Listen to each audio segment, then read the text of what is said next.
in the West, we need to get real. We're realizing how unsustainable the various parts of our collective operating system, both legally, morally, conceptually, we're realizing how unsustainable these things are. And what is the scandal here? It's that demographic conditions on the ground in Birmingham are such as to make it so tribal that a critical mass of people in that community is willing to flex its muscles and views the presence of anyone on that soil, Israeli or indeed native British, as a sort of unholy interference in its own internal affairs.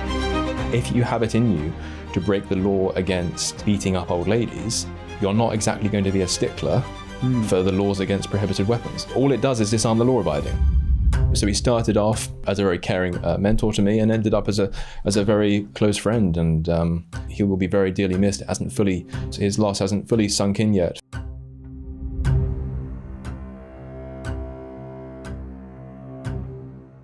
Hello and welcome to episode 63 of The Sceptic. I'm your host, Laurie Wastel, an associate editor at the Daily Sceptic. And I'm very pleased to be joined today in the studio by Harrison Pitt, who is a senior policy fellow at Restore Britain. He's a fellow at the New Culture Forum and a contributing editor at the European Conservative. Welcome, Harrison. Laurie, it's very good to be with you. Thanks. Yes, very good to have you here. Well, we've got lots to get into today, Indeed. But I suppose we've had the Christmas break, but the big story that came over the break was, of course, Alaa El-Fattah, this Egyptian, now we're told British Egyptian political activist, democracy activist, so-called. There's a lot of backstory here, Harrison, but I suppose I'll remind you of some of it and you can tell me your thoughts. So this man was granted British citizenship in 2021 within an Egyptian prison, and we can get more into the details of that because it is quite a strange affair. But the question of whether he actually did have a particularly strong relationship with Britain to be granted that citizenship is, let's say, an open one. His mother was born here in 1956. The Egyptians view him as some kind of criminal and quasi-terrorist, but to much of the Western media class, he has been as I say, democracy activist, a fated hero, freedom fighter, and so on and so forth. He was brought to Britain finally after a very long diplomatic campaign to free him from Egypt, reaching back to the previous Conservative government, now under Labour. So he was pardoned in, I think, September by the Egyptian government. Finally, he was flown back to Britain right in late December, and there was this glowing statement, wasn't there, Harrison, from not just Keir Starmer, but Yvette Cooper, David Lammy, several very senior figures. Keir Starmer in particular said he was delighted that he had been brought back to Britain, and indeed they all described it as having been a top priority to bring him to our shores. And then came the denouement. People looked into his tweets from only 10 or 15 years ago, and there was just this litany of anti-white, anti-British, anti-English, and anti-Jewish and anti-Zionist hatred of various kinds, calling for violence, saying how much he hated these people, and so on. But the real question in many people's minds was, why were we suddenly being told that this man was as British as any of us, and that we had to fight this diplomatic effort of years to bring him to our country? Well, when you subscribe to a strong civic model of belonging, as our political class does and has done in a kind of implicit way and increasingly in an explicit way, I would argue, since the Second World War. Once someone has been handed citizenship papers, it is considered like a heretical statement against that civic model of belonging to say that they don't count as a citizen anymore, as they don't count as British. So it's perfectly consistent with the logic of civic nationalism that, for instance, and this is why one of the reasons why I think civic nationalism is an untenable philosophy. In principle, so for instance, most self-described civic nationalists in Britain today view the Russian invasion of Ukraine as intolerable. They view it as an alien force. Admittedly, they're both Slavic peoples, but an alien force, but a different type of Slavic people attempting to subjugate and conquer a rival Slavic people. On civic nationalist criteria, if Ukraine was stupid enough, if Ukraine's government was stupid enough tomorrow to rejig its citizenship laws to make every single citizen of the Russian Federation automatically eligible for Ukrainian citizenship, they could no longer make that claim. So I don't think anyone really is willing to follow the logic of civic nationalism through in other settings and foreign settings. It's only really in our own case that we persist with these inconsistencies, with this kind of incoherence. So yes, I would say that it is a testament to as you've hinted at in your presentation, it's a testament to the kind of disordered priorities of our political class that this was even on the agenda at all. Top priority of my government. So the kind of self-congratulatory nature of the move, as if some Englishmen being held hostage in Iran had just been released, or some Englishmen being held elsewhere had just been released, or indeed in the same way that the Israelis celebrated when they brought back their hostages. The kind of triumphalism is very, very suspicious.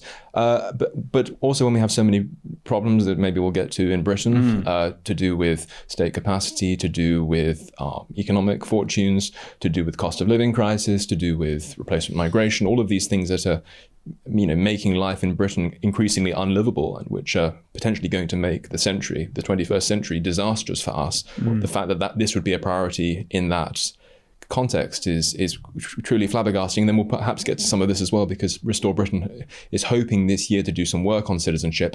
It is also a testament to the farcical nature of our citizenship laws, that he was even given citizenship in the first place, quite apart from whether you subscribe to a civic model of belonging, which many people do nowadays. The idea that on the most enlightened possible civic nationalist criteria, and indeed I'm not a civic nationalist, but on the most enlightened possible civic nationalist criteria, it wouldn't be consistent to shower this person with citizenship, given the fact that his values, such as we can read about them on his Twitter history, aren't exactly in keeping with the values presented by civic nationalists as the liberal values presented by civic nationalists as definitive of British identity today. So incoherence all over the place as far as I'm concerned. Absolutely. And then the phrase that came to be used quite widely by quite mainstream figures quite swiftly was that he was merely administratively British. And I think that is an interesting development in and of itself. But I suppose expand on us a little bit about that phrase and why that's an important one. Well, I would say that is important because philosophers in the last century have made a distinction. It was Elizabeth Anscombe first who made this distinction, but John Searle developed it in his work, the late John Searle, the American philosopher, a distinction between a brute fact and an institutional fact. So the existence of molecules and mountains is a brute fact. It's something that exists in the world regardless of our wishes, and no amount of human will can change the status of a mountain as a mountain or the status of a molecule as a molecule. When it comes to more complex social arrangements, like the existence of money, or the existence of citizenship papers, or the existence of federations like Yugoslavia or the Soviet Union, political constructs, these are facts. The Soviet Union exists in 1990 is a fact, but by 1995 it's no longer a fact. It's changed, and it's changed because human priorities have changed. The significance that we assign to these facts has changed. So these are social facts rather than brute facts.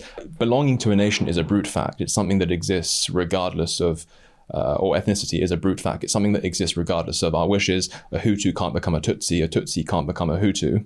But if we were to get the Hutus and the Tutsis together and living in a country, say Rwanda, the existence of Rwanda, you could argue, isn't really a brute fact. It's more of a social fact, more of an institutional fact. And I think the major confusion that people have made in the post-war era is because Britain began as a federation, is a united kingdom of 4 different peoples. We came to view the existence of Britain as merely a social fact, and therefore we can make it whatever we want it to be. And I think that what we're living through is a period in history when we have tested the bounds of that too much, and brute facts, namely the existence of different ethnic groups, the existence of ethnic loyalties, these sort of natural parts of the human condition, the tribalism that seems to be a pretty important and motivating feature of individual, collective, and human psychology. These brute facts have been outpacing the significance that we try to assign to social facts like the existence of British citizenship and all the rest of it. And it's my view that it's paradigmatically conservative for our social facts, because we need social facts, to try and work with brute facts rather than trying to overcome or smother them. Absolutely, yes. There's a almost social constructionist mindset here, which says that we can manipulate the brute facts to be really whatever we want them to be and whatever our ideology says they should be. One of the relevant features here is that El-Fattah himself has many times denied that he feels British at all, as well as, of course, pouring scorn and hatred and everything else on the British people themselves. But yes, I suppose that is a very important point. That's, well, perhaps if we went back 30 years ago or so, there would have been more or less a social consensus that yes, there might be different ways of being British or so on, and the civic nationalist concept would have seemed much more secure then, because it didn't have so much loaded onto it, I think, conceptually and as sort of social obligations, let's say. And so yes, we understood that, let's say, black footballers in the 90s or something, well, no one really minded too much about that necessarily. No. But now this designation, administratively British, seems to carry with it not a very, very little of the, as you say, the brute fact of belonging, Indeed. and much more of the obligations to provide, these diplomatic services, to bring him here, potentially for him to claim universal credit or anything else, welfare recipients, and so on. absolutely. All of these obligations on British people, and then there's no sort of countermanding. Sense of belonging, sense of, well, hold on, something has to back that fact up. That's exactly right. And so that's why I think the term administrative Britishness is a very good one, because it draws attention to the status of, I can't even say his name. What's he called again? It's Alaa El-Fattah. Alaa El-Fattah's status as British is now an administrative fact, but it is not a brute fact, in my opinion, and it can never be a brute fact any more than I can be a woman or any more than I can be Napoleon. I could maybe get my name changed to Napoleon Bonaparte by deed poll. I can maybe get we know that in the past people have been able to get their sex changed, but that doesn't change any of the underlying brute facts, and nor should it in this case. We should be consistent in rejecting voluntarist pieties, the idea that we make reality rather than having to negotiate with reality, which is basically the cardinal flaw in the kind of voluntarist ethos that suffuses late modernity on everything from considerations of nationality to considerations of sex. We've got quite good at resisting them in the realm of gender and sex, but we need to get better at resisting them in the realm of nationhood and belonging. But crucially as well, and this is something we should get to, another somewhat awkward thing about social facts as opposed to brute facts is that we can change them. And if we can change them, we can reverse them. Absolutely. So if El-Fattah can be made administratively British, he can have his status as an administrative Brit unmade as well. And I believe that in the interests of the British people who deserve to go on existing as a brute fact, he should have that citizenship taken away from him. He should be denaturalized and he should be deported. And does the changing tectonic plates on this debate, that is interesting in and of itself over time, that this has suddenly broken into the discourse when before, frankly, it would have been taboo to even use that phrase, administratively British. But does it suggest, therefore, that these attempts to be so grandiose and ideological with the social facts and obligations that they supposedly confer on us, that really our establishment has pushed that too far, and now it's sowing the wind, it's going to reap the whirlwind and the backlash to that, which is, hold on, none of these concepts really hold water, and it really is going to open up the debate a lot more. I think it is going to open up the debate a lot more, and we've already seen it in many other respects, people talking about mass deportations. Last year, the term mass deportations became effectively mainstream. Reform UK having been reluctant to use it in late 2023, I think it was, or maybe even mid 2024. We're in 26 now, aren't we? Having been reluctant to use it in 2024, and even as I recall in the summer of 2025, in the summer of 24, when, they were reluctant until that point, but I'm trying to get the timeline straight. Rupert Lowe was asked to, at one of the Reform conferences when he was still a member of Reform UK, to retitle his speech that was called "The Need for Mass Deportations" and to get rid of the word mass. And now Farage and Zia Youssef are talking openly about mass deportations. So the discourse is, I think you're right, it's being blown open in a whole variety of ways, because the rubber, as it were, is meeting the road, and we're realizing how unsustainable the various parts of our collective operating system, both legally, morally, conceptually, we're realizing how unsustainable these things are, and all it takes is for irreverent mischief makers to kind of point out those facts, and narratives do get blown apart. It can be a slower process than many people want it to be, but nevertheless, we should be, in my view, encouraged by what is being made possible by these very sort of dramatic and totemic stories. Obviously, in one sense, they're regrettable.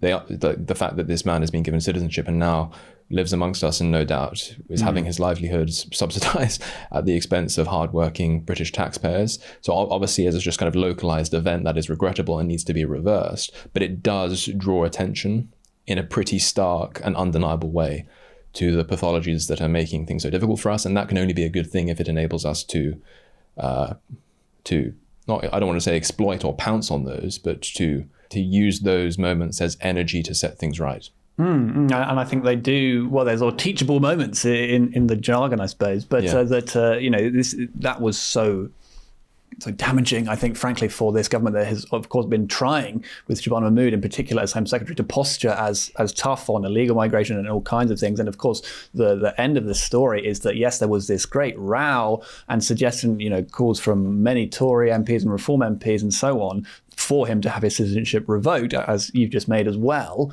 But at the end of the day, you had Keir Starmer and Mahmood saying, well, the social factor, in fact, is too strong and we cannot gainsay it, and therefore we are not going to revoke his citizenship. And, well, the left were pleased with this, the right won't be. But that is a decision they are making. And yet these things are now in contestation. I suppose let's move on to a related case, though, because, of course, the one that has really kicked off the question of citizenship and whether it can be revoked or not, and which is now being litigated again, is Shamima Begum. Yes. And so once again, you had El-Fattah being so damaging to Labour in this way for its own priorities. But this will really call into question the ECHR, because it's under the ECHR now that we thought we had done with this ISIS bride. But no, now it turns out that somehow the ECHR has contrived to reopen that case and say, we need to look at it again. We don't want to, but this is surely another example of why we shouldn't have been in the thing in the first place. Well, very much so. And I actually, when I saw that this was going to be relitigated at the initiation of Strasbourg, because of course it had already been shot, her claim to have this to be re-given her citizenship had already been shot down by our own domestic courts under our 1983 Nationality Act, I think it is, which does enable the Home Secretary to denaturalize certain individuals so long as you're not making them stateless. And the argument was that she was not being made stateless because through Bangladesh's citizenship laws, she is eligible for citizenship in Bangladesh, so she is not technically being made stateless. And also if it's conducive to the public interest, which is quite a permissive phrase of words in the 1983 Nationality Act. The domestic court, are already very politicized domestic courts, didn't think that her denaturalization was unlawful under that act, and obviously it wasn't. Obviously, it was perfectly lawful under that act. But I can only imagine that Starmer and his sort of inner circle, given their sort of near religious devotion to our membership of these things like the European Convention on Human Rights, must have been given a real headache as soon as they found out that Strasbourg was going to be relitigating it, and therefore giving Brits, patriotic-minded Brits, like redoubled reasons to be very skeptical of these international institutions. And yes, I think that if Strasbourg does go through with that, and if they do rule against the decision of the British government when the Conservatives were in office to denaturalize Shamima Begum and to kind of ship her back here, again, no doubt at taxpayers' expense, I think that is going to create a serious headache for defenders of the European Convention on Human Rights, because there can be no justification for that level of interference in our internal affairs. And given under, I think, Article 46 of the treaty, the Strasbourg Treaty, all parties are required to abide by any final decision, as the treaty puts it, to which they are subject, and we would be subject to that. I mean, you can technically disobey, and because Strasbourg doesn't have, an SAS team, or Delta, maybe we should say, given recent events in Venezuela, to kind of kidnap Keir Starmer and bring him to heel should the leader of the British government not. More's the pity. Not perhaps, arguably so. In this case, at least, given that Strasbourg can't enforce its rulings through any military might, there is nothing to prevent us from just saying, no, we don't accept, even though we've signed up in good faith to this treaty, we don't accept the legitimacy of that judgment. But given this Labour government's predilections, and indeed the kind of the congenital cowardice that seems to inflict the Conservative Party, none of our two major parties, I think, would be willing to go, press that nuclear option of sort of selective disobedience. We're very law-abiding people by nature, and we kind of have this intuitive understanding that if we've signed up to something, then we need to abide. It's a self-binding mechanism, and we need to abide. We need to be jolly good chaps.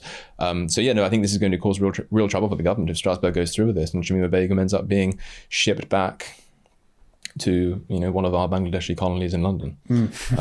This is a great shame, but it does underscore, as you were mentioning to me before we started filming, maybe this would be enlightening because I didn't know about this, something about what the 2019 provisions that affect our citizenship laws and will have given El-Fattah an advantage in a way that he probably wouldn't have had in, say, 1985. Yes, quite. Well, so it's 2018, actually. But basically, there was a change in the laws, which meant, so he got it really almost by a loophole. Yeah. He'd spent very little time in this country, and it was only because his mother had happened to have been born, and she didn't spend most of her life in this country either. But it can be passed via British citizenship can be passed from mother to son in that way, despite the link being very tenuous. However, it used to be necessary for anyone getting it through this sort of somewhat loose means to pass a good character test. Yes. But this was taken off the requirements in 2018 for being, I think it was incompatible with the ECHR, for being potentially discriminatory. Right. So, this really encapsulates it, doesn't it? We don't really mind if they're wrong-uns, but they're British and we want them here anyway. No right to discriminate against wrong-uns. Yeah. Quite. Yeah. So you sort of bring us a little more, I suppose I did as well, but onto the ECHR there, onto that. Yeah. Whether or not we want to abide by the dictates of international courts, and whether or not they do have their own ECHR Delta Squad to do anything about it. The fact is they don't. Mm-hmm. But this brings us onto, we weren't actually going to talk about this, but I think it's fair enough. What Donald Trump has done in Venezuela is very interesting. In terms of the geopolitics, we can talk about that a bit if you like, but I think just as interesting in terms of our political class, because there has been almost the unilateral line has been simply, well, that's against international law, and what if China now invades Taiwan, we won't be able to say that that's also against international law in the same way, and so on. And they even make this very strange argument. What if Putin tried to kidnap Zelensky? We wouldn't be able to say that was against international law. We'd be hypocritical.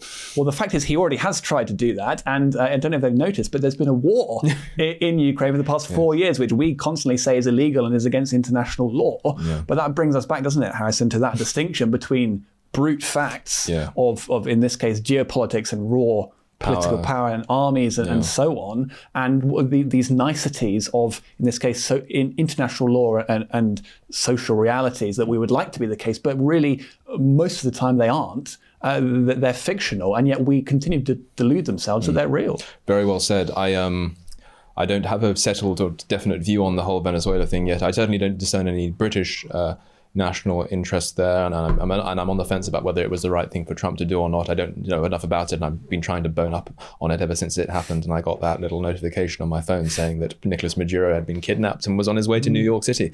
But the general point you make is, I think, correct. It's a very unfortunate fact for people to want to, for idealists to reflect upon, but even in many of the best aspects of the Anglo tradition, people like John Adams saying a government of laws, not a government of men. Mm-hmm. It's always a government of men or human beings, as it were, because laws don't exist positive human laws. Forget potential discussions about natural law for a moment, but the kind of positive human laws that do exist in some sense in our societies are social facts, not brute facts. They don't exist regardless of our wishes, and therefore they cannot be said to exist independently of the power to that brings them into being and enforces them and sustains them.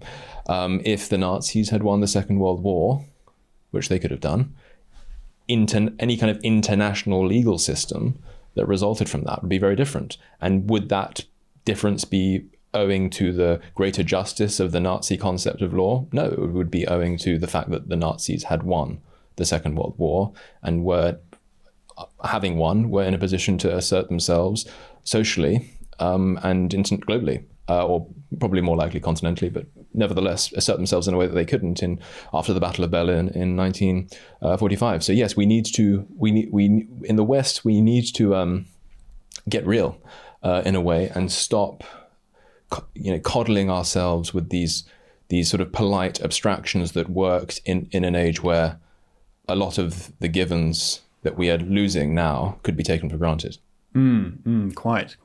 Well, I suppose let's move on to our second topic. But another link there perhaps is a sort of way of coddling ourselves about it. And I'll explain why. So it's this story with the West Midlands Police and Maccabi Tel Aviv. So there was to be a football match between Aston Villa and Maccabi Tel Aviv, the hooliganish Israeli football team who have had some misbehaviours in the past, but nevertheless, these have been significantly exaggerated. That match was, the fans were told they couldn't come to Birmingham for safety reasons initially last autumn. And the question since has been, well, what were the justifications that West Midlands Police used for that?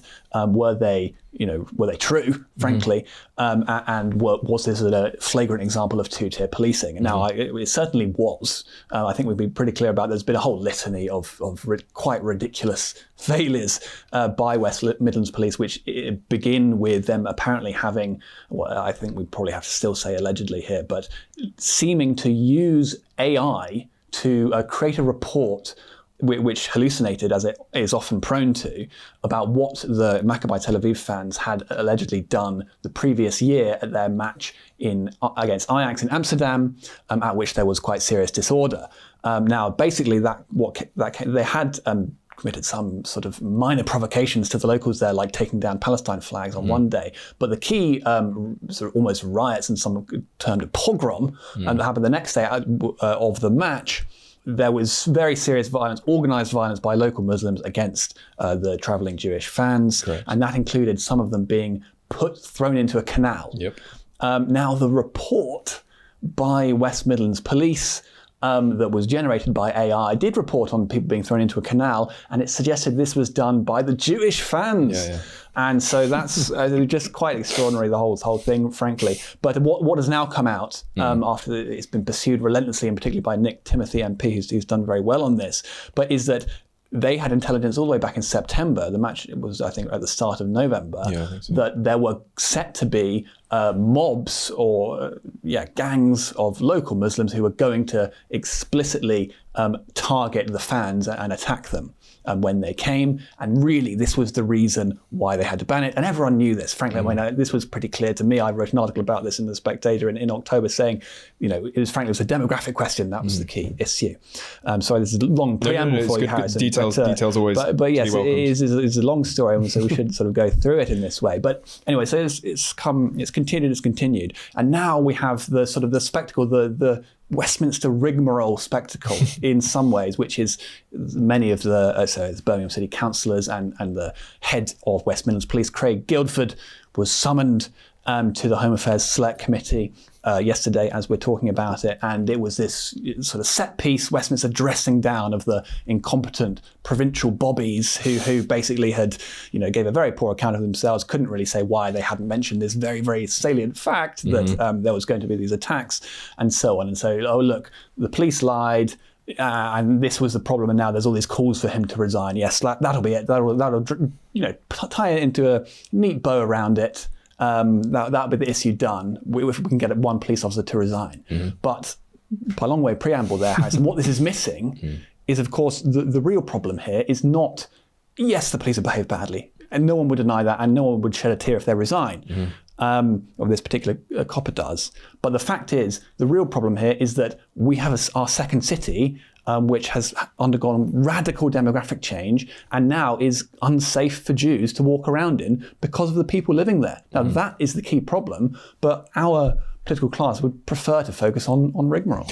Yeah, no, I quite agree. I should say in advance that I don't think, as a kind of consistent sort of patriotic believer in British sovereignty, that any foreign fan base has an automatic natural right to enter this country. And just because Israelis are Jews and the status of being a Jew confers quite a bit of minoritarian cachet after the Holocaust, I don't think that I'm not in favor of making an exception on that ground. Imagine a hypothetical situation in which you don't have any sort of kind of tribal Muslim fans on the ground, but there are other reasonable considerations that say admitting a rowdy Russian fan base into London would cause problems. I think the British state has a right, and the responsible police officers have a right to say that we actually don't think that is conducive to the public interest. But so what is the scandal here, as far as I'm concerned, isn't the fact that a foreign fan base was not permitted to come to, I think it was Birmingham in this case.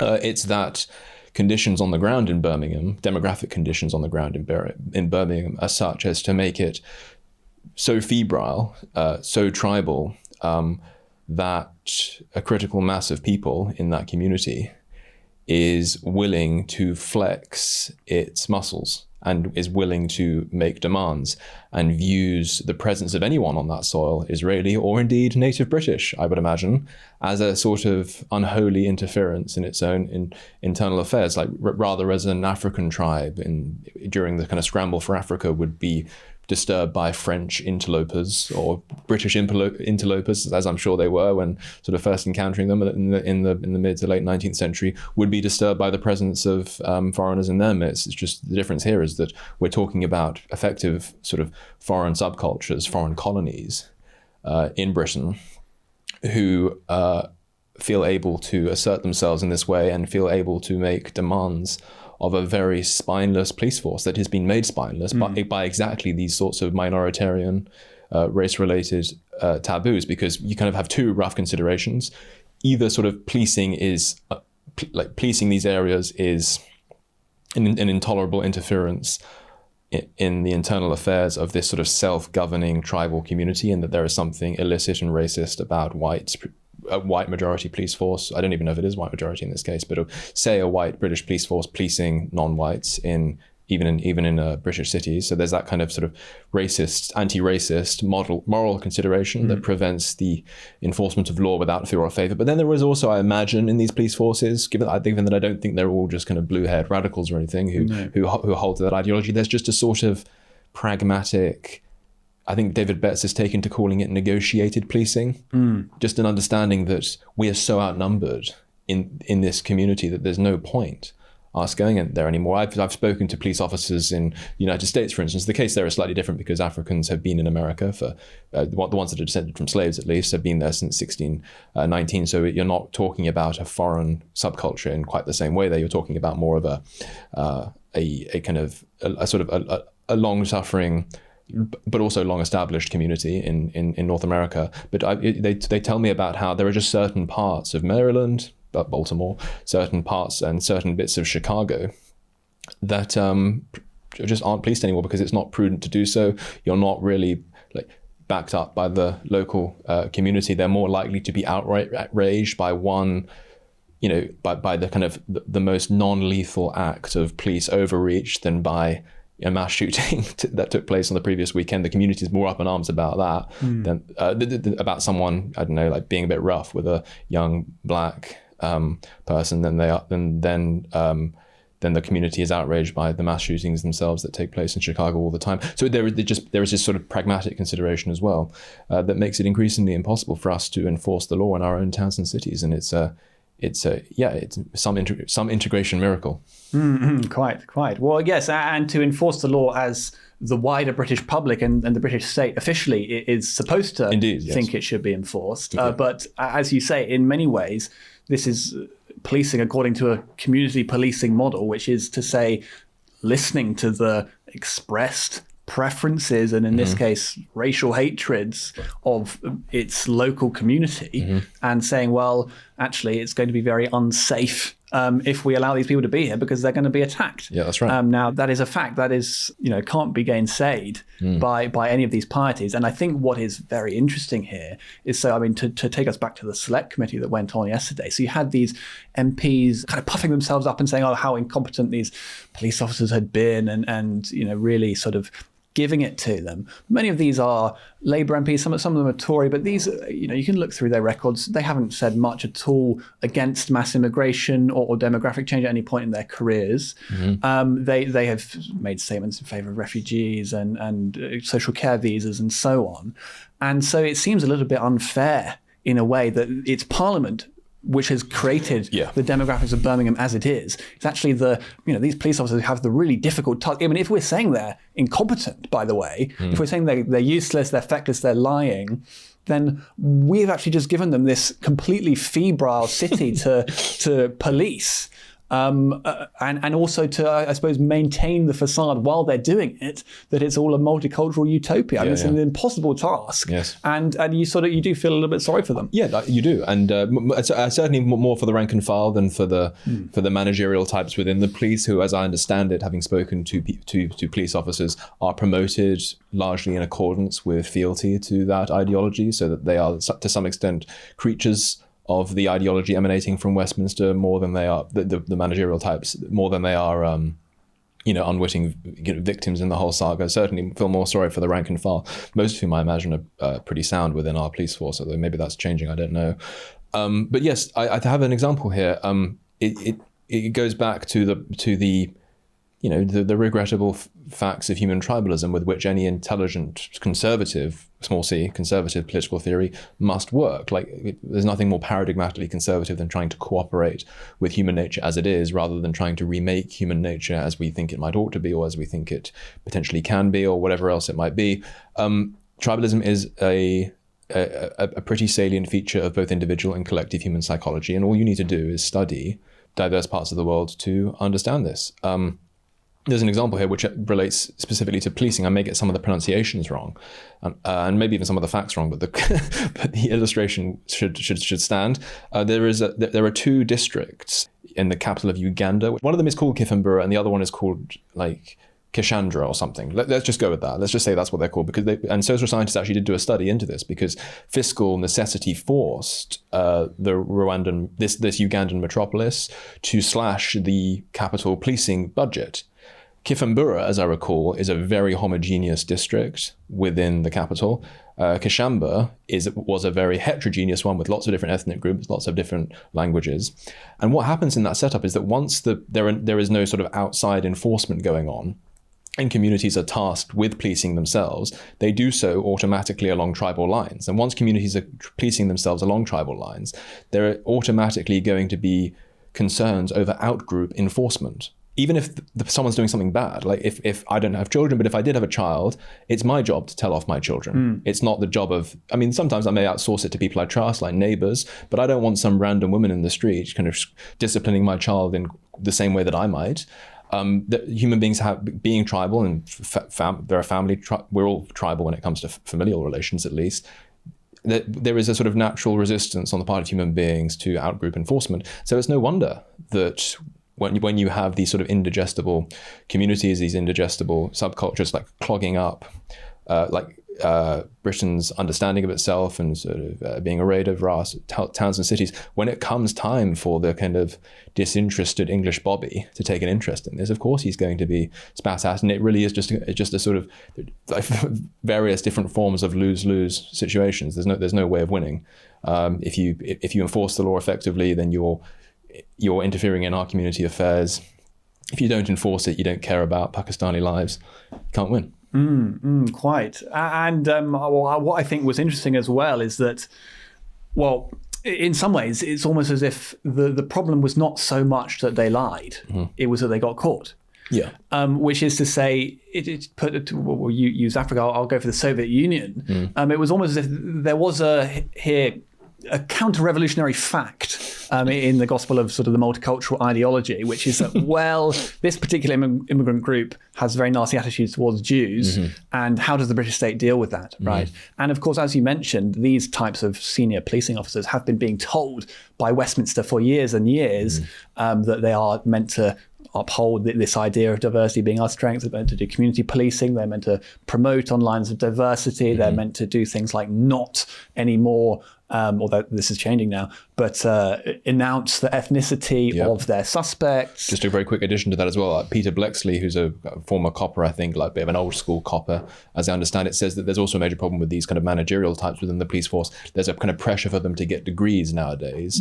And you might think, oh, well, that sounds like a good thing. If you've got a police constable who has a classics degree, that's wonderful. But no, obviously they don't get classics degrees. They get degrees in sociology and criminology, and they just get subjected to these kind of soft soft left ideas and their mid-wit imaginations take to it very enthusiastically, as I understand. So that's also a problem of kind of half-educated mid-wittery in the police force as well. But sorry, continue. But quite, and they've been schooled in this way of thinking, and this way of thinking that's really, frankly, come from Westminster. They're trying to interpret these signals, and the signals, for the most part, have been pretend that there's no problems, sort of push them away, have a nice sing-along and say diversity is our strength and so on, and therefore, and sort of keep these uncomfortable facts out of the limelight by hook or by crook. Yeah. And so they've been doing this for a long time. They haven't done it particularly well in this case, but it seems that really the problem is that they're being... This is almost an implicit understanding between the two, and it has been for a long time. I mean, I've done a lot of work on the grooming gangs and why they haven't been prosecuted as racially aggravated recently. And there's an example of one in 2012 where you have the local MP, Keith Vaz in this case, weighs in and says, no, absolutely no racial concerns here. It wasn't, race wasn't an issue, and so on. And then the police are also coming in and saying, race also wasn't an issue. We completely, back you up on this, and this is sort of the agreement, right? But now in this one case, sort of there's an uncomfortable fact, and they have, sort of failed sufficiently to squash it from coming to light. But actually, this is the kind of thing the example they've been given and what they've been told to do by Westminster repeatedly for many years. That's exactly right. There are two, people talk about diversity as an experiment, and I think that's correct. But it also, we should remember, involves two gross distortions of the experimental method as traditionally understood. One, the subjects of this experiment are flesh and blood human beings who have in fact not consented to be made guinea pigs in some socio-biological wager. That's a pretty gross distortion of the experimental method. But also, as you were hinting at, and as much of our national life over the last 50 years has shown, it's considered in very bad taste to examine the results of this experiment. Okay, well, let's turn to some of your work now then, Harrison, that you've been doing. People might have heard of Restore Britain, they might have seen it going on a bit, but it's not quite a political party, it's not quite a think tank either. What is it? We call ourselves a movement, and of course, because we're... That's the end of the free part of the podcast. If you'd like to listen to the bonus interview, you'll need to become a regular donor to the Daily Sceptic. For as little as £5 a month, not only will you be able to watch or listen to the whole podcast, you'll also be able to access articles behind our paywall and join our discussion forum on Discord, where you'll have an opportunity to discuss the latest content on the Daily Sceptic with other donors, members of the editorial team, and some of your favourite contributors. Once you've become a donor, log in to the Daily Sceptic using the same email, and you'll find a link to the premium version of the podcast on the homepage, including instructions about how to listen to it on your favourite podcasting app. Remember, you can access all this bonus content for as little as £5 a month. Just go to dailyskeptic.org/donate.